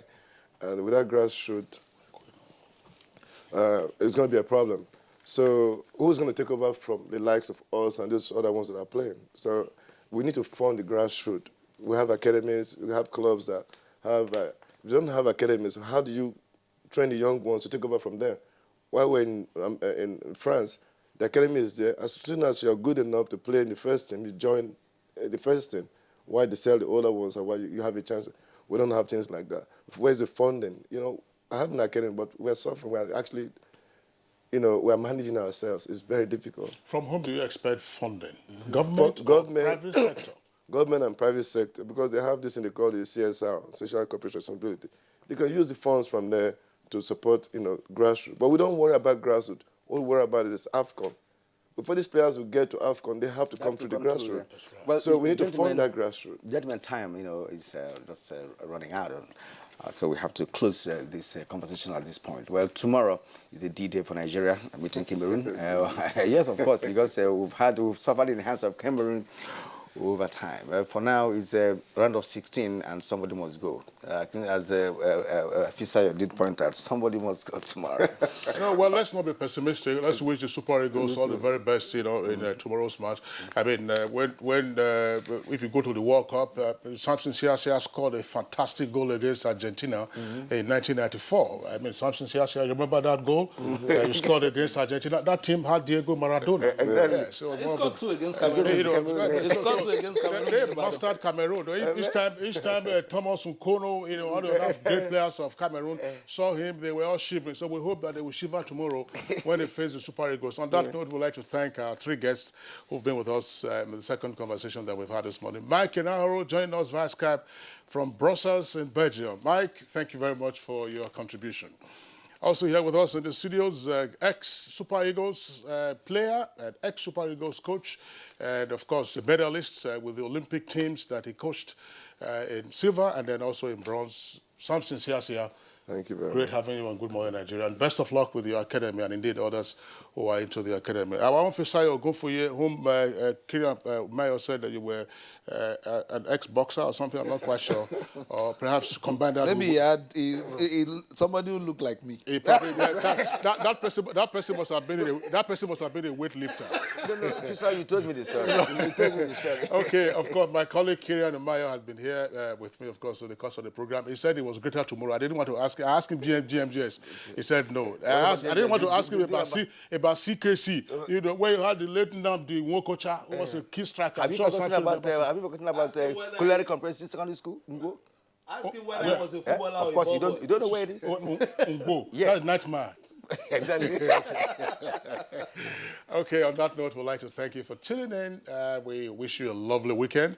And, of course, best of luck to our Super Eagles. Good Morning Nigeria returns on Monday, same time, 7 o'clock in the morning. Until then, I'm Kingsley Osadolo.